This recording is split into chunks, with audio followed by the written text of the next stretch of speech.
Shalom, Bapak, Ibu, dan saudara-saudari yang saya kasihi. Berjumpa lagi bersama saya, Pater Jack. Pertama-tama saya mau ucapkan selamat pesta kelahiran Santa Perawan Maria.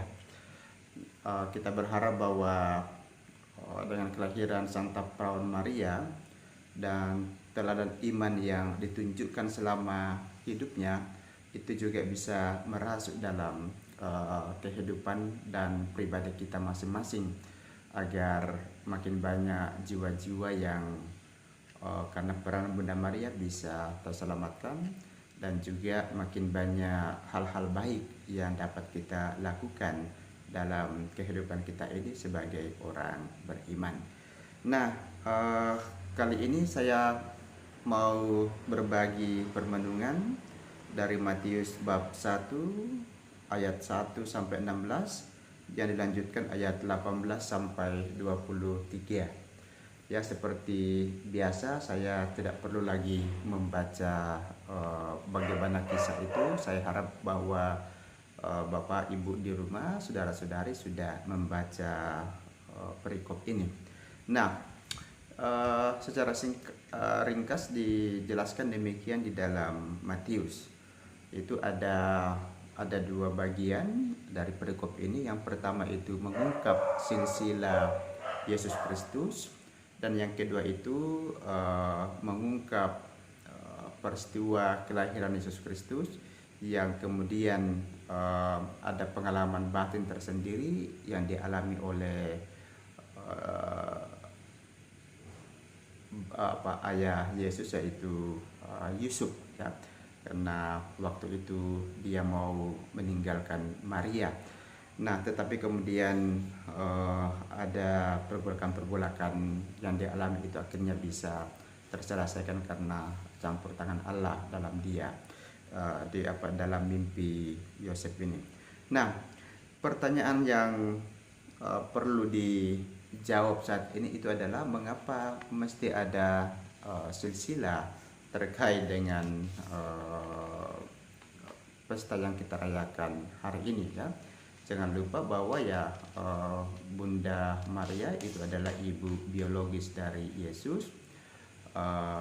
Yusuf itu adalah ayah biologis, walaupun kita tahu sebetulnya Maria mengandung Yesus itu dari Roh Kudus, tetapi secara hukum dia sebetulnya itu adalah anak dari Yusuf, dan Yusuf pun juga mengakui itu, ya.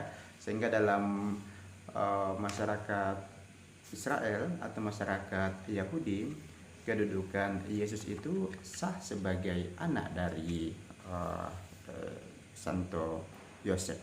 Nah, silsilah itu ada 3 alasan mengapa silsilah itu diangkat dalam kaitannya dengan Maria dan putranya Yesus. Pertama, dengan adanya silsilah itu mau dikatakan atau mau memastikan bahwa Mesias yang dijanjikan yang berasal dari keluarga Daud itu betul-betul terjadi dalam diri Yesus Kristus. Karena Yesus Kristus itu setelah diurut silsilah tadi, ternyata dia berasal dari keturunan Daud, yang kemudian silsilahnya memuncak nanti pada Yusuf, suami Maria. Walaupun juga Maria sebetulnya juga berasal dari keluarga Daud, ya. Tetapi dengan adanya silsilah itu, kepastian bahwa Yesus berasal dari turunan Daud itu menjadi kenyataan atau terpenuhi. Yang kedua, untuk menyatakan bahwa Yesus ini adalah pribadi yang memang betul-betul ada dalam sejarah atau peristiwa dirinya itu ada historinya. Bukan orang yang tiba-tiba muncul lalu kemudian mendapat wahyu lalu kemudian tiba-tiba dia menjadi orang terkenal, nabi dan seterusnya dan seterusnya. Tidak, Yesus tidak seperti itu. Yesus mengalami pergulatan sebagaimana manusia normal pada umumnya. Lahir dari seorang perempuan, dia juga mengalami masa kecil, mengalami pergulatan-pergulatan dalam keluarga, dan dia juga punya pengalaman sosial sebagaimana manusia-manusia normal lainnya. tidak ada sesuatu yang sifatnya itu sangat istimewa untuk Yesus. Dia mengalami sebagaimana apa yang dialami oleh manusia pada umumnya. Ini untuk menunjukkan apa yang boleh ditampilkan bahwa Yesus hadir dalam sejarah. Yesus sungguh-sungguh manusia biasa seperti kita pada umumnya. Tidak ada sesuatu yang sungguh luar biasa yang kemudian terjadi begitu saja kepada Yesus, tapi dia melalui sebagaimana manusia lain pada umumnya hadir dalam peristiwa sejarah manusia dalam kehidupan ini. Yang ketiga, dengan ya tadi itu ada beberapa generasi. Kalau kita lihat sebetulnya dalam Injil-Injil yang lain ada penekanan mengenai tiap generasi itu ada 14 keturunan.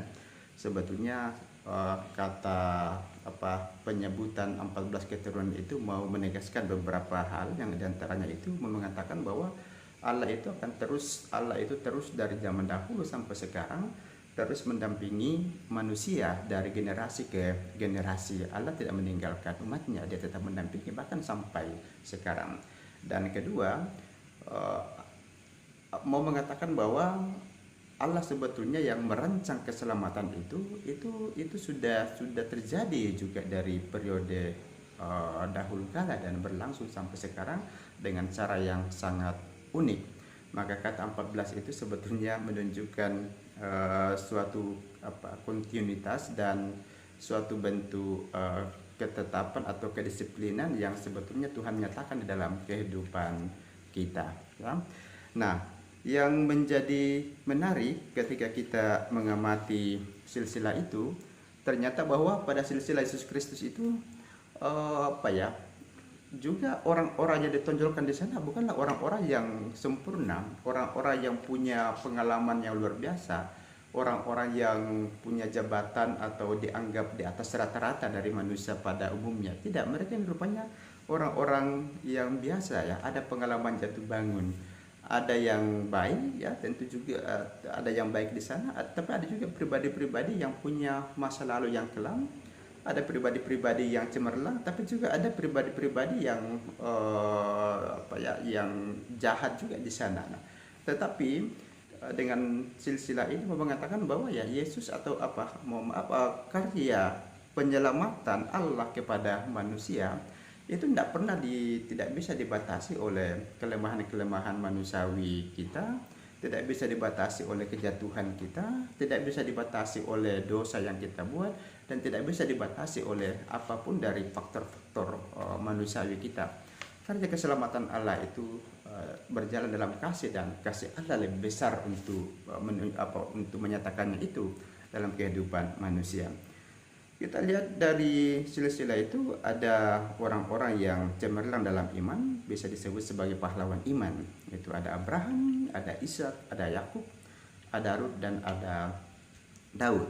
Tapi selain itu ada juga yang punya reputasi suram. Biasanya kita lihat itu ada Rahab dan ada Tamar, ya. Lalu juga selebihnya kita lihat ada orang yang tidak terlalu menonjol, tidak terlalu banyak dikisahkan hidupnya. Misalnya ada Hesron, Ram, Nahason, dan Akim. Dan juga ada yang jahat, ya. Kalau kita membaca kitab-kitab Perjanjian Lama, bagaimana kisah yang dialami oleh Manase dan Abiya ini, orang-orang yang dalam perhitungan Perjanjian Lama itu orang-orang yang jahat. Nah, tetapi begitulah, ya. Sekali lagi, suasana kemanusiaan yang kita alami itu tidak ada artinya bagi kasih Tuhan. Kasih Tuhan tidak bisa dibatasi oleh kelemahan-kelemahan kita. Kasih Tuhan punya rencana yang besar dalam kehidupan kita. Sebetulnya ini sesuatu yang hal yang menggembirakan dalam kehidupan kita. Tetapi sekali lagi bahwa ya pengalaman-pengalaman yang kita alami, yang juga dialami oleh orang-orang dalam silsilah Yesus Kristus, itu akan menjadi berarti bagi kita. Tentu itu berarti karena itu berita gembira, karena kita semua hampir juga punya pengalaman-pengalaman yang kurang lebih sama dengan orang-orang yang ada dalam silsilah Yesus Kristus itu. Tetapi kendati pun demikian, cinta Tuhan menyapa kita dan ingin mengangkat kita. Artinya apa ya? Kendati pun kita punya pengalaman-pengalaman yang juga menyedihkan, yang tidak menyenangkan, tetapi ketika Tuhan mengangkat kita, di sana ada sesuatu yang patut kita syukuri, dan rasa syukur yang kita bangun itu mestinya membuat kita untuk memandang indah ke depan dan melupakan apa yang ada, tetapi juga jangan jatuh lagi kepada pengalaman kelam yang pernah kita alami. Nah, juga selanjutnya kita melihat itu mengenai silsilah Kristus ya. Kita melihat orang-orang yang ada di sekitar Yesus itu ya. Pertama ada bapa dari Yesus sendiri, yaitu bapa secara hukum ya, yaitu Yusuf. Yusuf dalam kisah Injil tadi itu dikisahkan bahwa dia itu diam-diam mau meninggalkan Maria. Dia tidak mau mencemarkan nama Maria. Mengapa? Karena Yusuf tahu Maria ini mengandung, dan dia tahu apa yang dikandung oleh Maria itu bukan hasil dari relasi dia dengan Bunda Maria. Karena itu ya tentu ini bukan sesuatu yang menyenangkan tentu saja, apalagi dalam tradisi orang Yahudi ya. Orang Yahudi itu kalau ketahuan hamil begitu dan tidak ada orang yang tidak ada orang yang mengakui secara resmi siapa ayah biologis dari anak itu, maka itu dianggap suatu perbuatan zina, dan hukuman dari zina itu adalah akan dirajam, dilempari batu sampai dia mati. Yusuf tahu konsekuensi seperti itu. Dia tahu bahwa yang dikandung oleh Maria bukan darah dagingnya, tetapi dikatakan karena dia tulus hati, dia mau meninggalkan Maria itu diam-diam. Maksudnya supaya tidak gembar-gembor, dan ya, itu juga cara untuk menyelamatkan Bunda Maria. Tetapi sebelum niatnya itu tercapai, Tuhan rupanya sudah datang menjumpai dia dalam mimpi supaya ia berani mengambil Maria sebagai istrinya, karena anak yang dikandungnya itu adalah anak dari Roh Kudus ya, yang dikandung dari Roh Kudus. Nah, dengan peristiwa yang dialami dalam mimpi, akhirnya itu membuat Yusuf kembali rela hati untuk menerima Maria sebagai istrinya. Nah, pengalaman ini pun itu tidak mudah ya. Hanya orang-orang yang sederhana, yang punya keikhlasan, yang dengan cepat itu bisa menerima pengalaman seperti itu. Nah, dan itu ternyata dialami oleh Yusuf ya, karena kesederhanaan hatinya, keterbukaannya, dan kepasrahannya, akhirnya dia mampu dan dengan mudah menerima bahasa dan komunikasi yang disampaikan oleh malaikat dalam mimpi itu. Nah, selain Santo Yusuf, kita juga ada lihat figur lainnya, yaitu Maria ya. Maria yang hari ini kita rayakan kelahirannya. Maria ini dalam gereja memang mendapat kehormatan yang ya istilahnya itu levelnya itu super dulia ya, penghormatan yang di atas santo santa ya, karena dalam gereja Katolik kan kita juga ada penghormatan kepada para santo santa, para orang kudus. Nah, Maria ini penghormatan yang diberikan itu satu level di atas para penghormatan kita kepada santo santa lainnya. Mengapa? Karena ya ada istilah permariam ad Jesum ya, melalui Maria kita bisa sampai kepada Yesus. Artinya apa? Tanpa keinginan Maria atau tanpa kemauan Maria untuk menerima pewartaan malaikat Gabriel untuk bekerja sama dengan Tuhan, maka tentu kita tidak punya penyelamat ya. Tapi syukurlah bahwa kemudian Maria ini adalah orang yang peduli, orang yang selalu berkomunikasi dengan Tuhan, orang yang terbuka kepada Tuhan, sehingga ketika malaikat Gabriel itu datang mengunjungi dia langsung bisa mengatakan Ecce ancilla Domino fiat milsi secundum verbum tuum ya. Aku ini hamba Tuhan, terjadilah padaku menurut perkataanmu. tentu untuk mengatakan hal itu bukan hal yang mudah ya. Orang hanya bisa dalam sekejap atau dalam dalam hal yang tidak, dalam hal waktu yang tidak cukup panjang itu bisa berkata seperti itu. Karena mengapa? Karena Maria ini memang sudah bergaul akrab dengan Tuhan. Sehingga ketika ada suara-suara atau malaikat, makhluk Tuhan, malaikat datang kepada dia tidak butuh waktu banyak untuk memikirkan, oh kenapa ini, kenapa itu, kenapa saya, kenapa ini. Dia karena sudah akrab, langsung dia dengan yakin mengatakan, aku ini hamba Tuhan, terjadilah padaku menurut perkataanmu. Dan sekali lagi seperti Yusuf, untuk mengatakan ya kepada Tuhan itu bukan perkara yang mudah, apalagi mengandung seorang bayi yang berasal dari Roh Kudus, itu tidak mudah. Belum lagi kalau kita lihat bagaimana pergulatan-pergulatan Maria dalam membesarkan Yesus.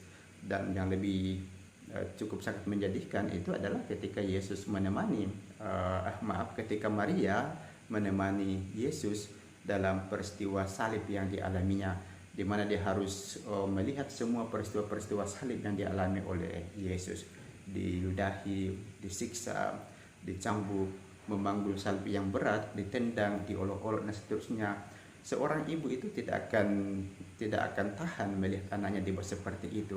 Tetapi Maria, apapun yang dialaminya, dia seorang yang memang sungguh-sungguh luar biasa. Dia menyimpan segala pergulatan-pergulatannya, dia menyimpan segala keinginan-keinginannya untuk marah dan seterusnya. Dia menyimpan segala kekecewaan-kekecewaannya, dan dia menyimpan semua kegundahan-kegundahannya itu di dalam hatinya.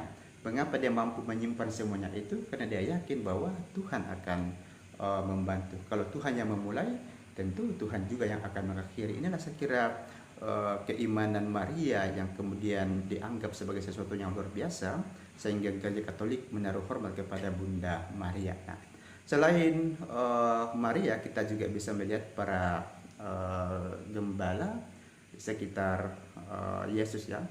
Nah, para gembala itu kan bukan orang-orang hebat ya, bukan orang-orang terpelajar, orang-orang kampung. Bisa jadi juga di antara mereka ada yang buta huruf, kita tidak tahu.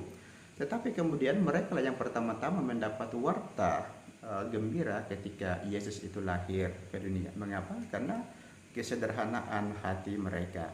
Makin hati kita itu sederhana, makin mudah kita untuk menerima warta kebaikan yang kita peroleh dari manapun itu. Karena apa? Karena kita bekerja sama dengan Tuhan. Yang lain yang juga tidak bisa kita lupakan adalah orang tua Maria, yaitu Anna dan Yoakim ya. Mereka ini sebetulnya orang yang memang punya kerinduan untuk menantikan Mesias itu hadir dalam periode kehidupan mereka, dan mereka memang dua orang ini cukup menanti-nanti. Hanya persoalannya kedua orang ini walaupun mereka suci cukup malang juga nasibnya, karena sampai tuanya itu tidak memperoleh keturunan. Akhirnya juga ya seperti yang lain-lain, seperti orang tua Yohanes Pembaptis, seperti orang tua Samuel ya, itu semua orang-orang yang baru kemudian mendapat anak di masa tuanya karena campur tangan Tuhan. Demikian juga dialami oleh Anna dan Yoakim ini. Mereka baru bisa mengandung di masa tuanya. Padahal ya itu bukan perkara mudah sebagai orang Israel ya, karena biasanya tanda bahwa orang diberkati menurut pemahaman Israel waktu itu, orang-orang Yahudi, itu adalah bahwa orang-orang itu memperoleh banyak keturunan. Tetapi yang terjadi pada Yoakim dan Anna, mereka sampai tuanya itu belum memperoleh keturunan, sehingga muncul penilaian bahwa ya pasti, atau ada anggapan bahwa pasti Yoakim dan Anna ini punya dosa, sehingga mereka mendapat kutukan semacam itu ya. Karena kalau orang tidak punya keturunan itu ya dianggap itu suatu kutukan karena dia punya salah. Itulah kebiasaan cara pandang yang muncul dalam masyarakat Yahudi. Nah, ini tentu berat bagi Anna dan Yoakim, tetapi kendati pun seperti itu tetap menaruh harapan pada penyelenggaraan Tuhan, dan akhirnya harapan itu bisa tercapai ketika mereka mengetahui bahwa anak itu mengandung, dan anak yang dilahirkan itu malah terpilih sebagai orang luar biasa, yaitu Maria untuk melalui rahimnya warta keselamatan sang sabda menjadi manusia itu darinya tersebar di antara seluruh umat manusia. Nah, poin apa yang bisa kita ambil dari sini sebagai orang beriman dalam kaitannya dengan kelahiran Santa Maria saat ini, yaitu adalah kesederhanaan hati, ya. Jadi orang itu baru hanya bisa bekerja sama dengan Tuhan. Orang baru bisa melihat bagaimana rencana-rencana Tuhan itu bekerja. Orang baru bisa memahami tindakan-tindakan Allah itu dalam hidupnya kalau orang itu punya kerendahan hati dan punya keterbukaan hati, punya harapan mereka tiada putus-putusnya, maka orang-orang seperti inilah yang kemudian bisa mengerti dengan baik tindakan-tindakan Tuhan di dalam kehidupan mereka. Ya, kedekatan kita dengan Tuhan tidak pertama-tama ditentukan oleh peran-peran kita di dunia ini, jabatan kita, gelar-gelar yang di sana dan seterusnya, ya, karena toh kita tadi melihat justru yang hadir di sekitar Yesus itu adalah orang-orang biasa, bukan orang-orang yang cukup terpandang dalam masyarakat. Bahkan mereka sebetulnya karena lebih baik dari mereka orang-orang yang tidak diperhitungkan, ya, walaupun juga bahwa mereka semua itu bisa dijamin berasal dari keturunan Daud, tetapi dalam masyarakat mereka sangat jarang tampil sebagai orang-orang yang punya peran, orang-orang yang punya wibawa dan seterusnya, orang-orang biasa. Tetapi kerap kali yang biasa-biasa itu justru itulah yang digunakan Tuhan untuk membuat sesuatu yang luar biasa. Kita semua ini juga bukan orang-orang luar biasa, ya, kita semua ini orang-orang biasa. Nah, hal yang membuat kita bisa menjadi luar biasa itu dalam konteks iman atau pemahaman iman kita itu adalah kesederhanaan hati. Kalau kita mempunyai hati yang sederhana, maka hal-hal luar biasa itu mudah kita pahami, mudah kita mengerti. Yang tidak semuanya orang juga bisa mengerti semudah kita, ya. Semuanya diawali dengan hati yang sederhana itu, seperti Maria, Yosef, para gembala, Yoakim dan Anna, orang-orang sederhana, tetapi justru mereka yang kemudian bisa menangkap apa rencana Allah di dalam kehidupan umat manusia ini. Nah, semoga dengan teladan mereka kita pun juga bisa membangun sikap sederhana dalam diri kita, karena hanya dengan sikap yang seperti itu, keterbukaan kepada Allah, kita mampu mengerti apa rencana-rencana Allah dalam kehidupan kita. Kalau kita sudah mengerti apa rencana Allah dalam kehidupan kita, maka pengalaman kita, jatuh bangunnya kita itu bukan sesuatu hal lagi yang akan membawa guncangan atau pergulatan-pergulatan besar dalam kehidupan kita. Orang yang sederhana menyandarkan harapannya kepada Allah, entah dia akan selalu terbuka, entah itu pengalaman menyakitkan, menyedihkan, entah yang menggembirakan, yang penuh sukacita, dia akan melihatnya itu sebagai sesuatu yang hadir dalam dirinya silih berganti tanpa membawa pengaruh-pengaruh guncangan dalam dirinya, karena keyakinannya bahwa Tuhan di balik semua peristiwa-peristiwa itu Tuhan akan selalu hadir membantu kita, dan semuanya itu bisa terjadi dan kita bisa pahami semua dibangun dari kerendahan hati dan kesederhanaan hati. Nah, semoga kita juga bisa seperti mereka. Saya kira demikian. Dan sekali lagi saya ucapkan selamat pesta kelahiran Bunda Maria. Teladannya, semangatnya kiranya juga bisa menjadi semangat hidup beriman kita. Tuhan memberkati.